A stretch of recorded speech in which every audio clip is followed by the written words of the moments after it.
Hello friends, welcome to ஆரோக்கிய சமையல். இன்னைக்கு நம்ம நல்ல மொறு மொறுன்னு பக்கோடா தான் செய்ய போறோம். நம்ம இன்னைக்கு பக்கோடா சேமியா வச்சு தான் செய்ய போறோம். வாங்க எப்படி செய்யலாம்னு பார்க்கலாம். ஸ்டவ்ல ஒரு கடாய் வச்சுக்கலாம். இதுல கொஞ்சமா தண்ணி ஊத்திக்கலாம்.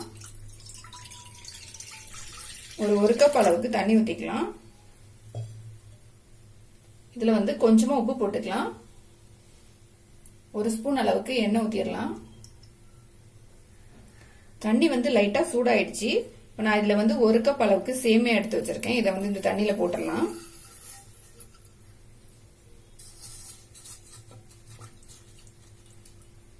சேமியா நல்லா வெந்து வரட்டும். சேமியா நல்லா வெந்துடுச்சு. நம்ம இப்ப வடிகட்டிக்கலாம். இத இப்ப நம்ம சேமியா வடிகட்டிக்கலாம்.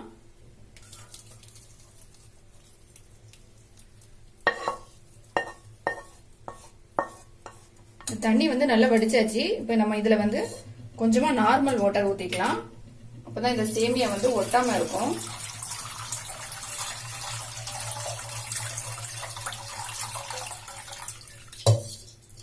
நம்ம ஆயில் போட்டிருக்கிறதுனால இது ஒட்டாது. நம்ம கொஞ்சம் கூட தண்ணியும் ஊத்தி இருக்கனால இது கொஞ்சம் ஆறும்போது நல்லா உதிரி உதிரியா வந்துடும். சேமியா ஆறட்டும். நம்ம அதுக்குள்ள பக்கோடாக்கு ரெடி பண்ணிக்கலாம். எல்லாம் ஒரு மிக்சிங் பவுல் எடுத்துக்கலாம். இதுல ஒரு பெரிய வெங்காயம் நீள நீளமா கட் பண்ணி வச்சிருக்கேன். இதை நம்ம போட்டுக்கலாம். நான் நல்லா தனித்தனியா எடுத்து வச்சிருக்கேன். அதை நம்ம இது கூட போட்டுடலாம். இதுலயே 2 பச்சை மிளகாய் சின்னதா கட் பண்ணி வச்சிருக்கேன். அதையும் நம்ம போட்டுக்கலாம்.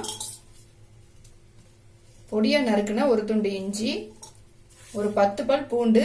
இது நான் தோலோட தான் தட்டி வச்சிருக்கேன். இதையும் நம்ம போட்டுக்கலாம். கொஞ்சமா கொத்தமல்லி, கொஞ்சமா கருவேப்பிலை,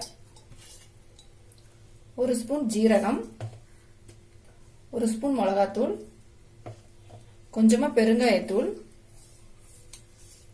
3 ஸ்பூன் அளவுக்கு கடலை மாவு, 2 ஸ்பூன் அரிசி மாவு,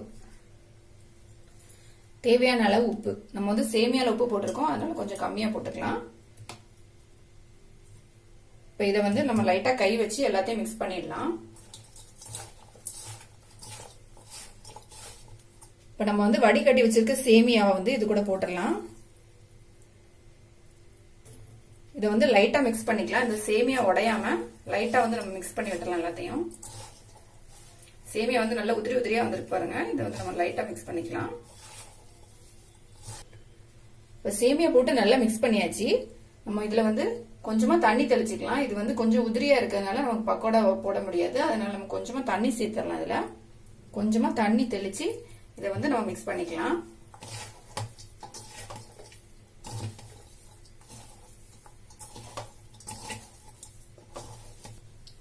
இப்ப கொஞ்சம் கொஞ்சமா தண்ணி தெளிச்சு மாவு ரெடி பண்ணியாச்சு. இப்ப நம்ம பக்கோடா போட ஆரம்பிச்சிடலாம். ஸ்டவ்ல ஒரு கடாய் வச்சுக்கலாம். இதுல பொரிக்கிறதுக்கு தேவையான அளவு எண்ணெய் ஊத்திடலாம்.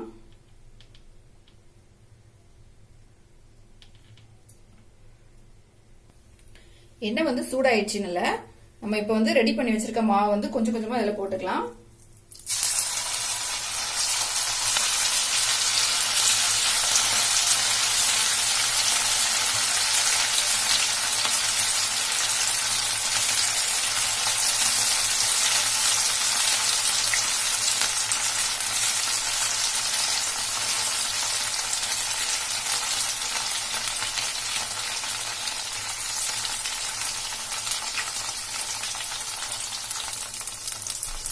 எண்ணெயில நல்லா பொரிஞ்சிருச்சு. நம்ம எடுத்துடலாம். இப்போ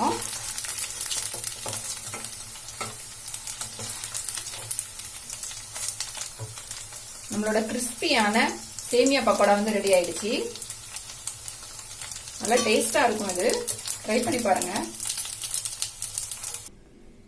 சேமியா வச்சு எப்படி கிறிஸ்பியான பக்கோடா செய்யலாம் அப்படிங்கறது பார்த்தோம். இந்த வீடியோ உங்களுக்கு பிடிச்சிருந்தா லைக் பண்ணுங்க, ஷேர் பண்ணுங்க. மறக்காம என்னோட சேனலை சப்ஸ்கிரைப் பண்ணுங்க.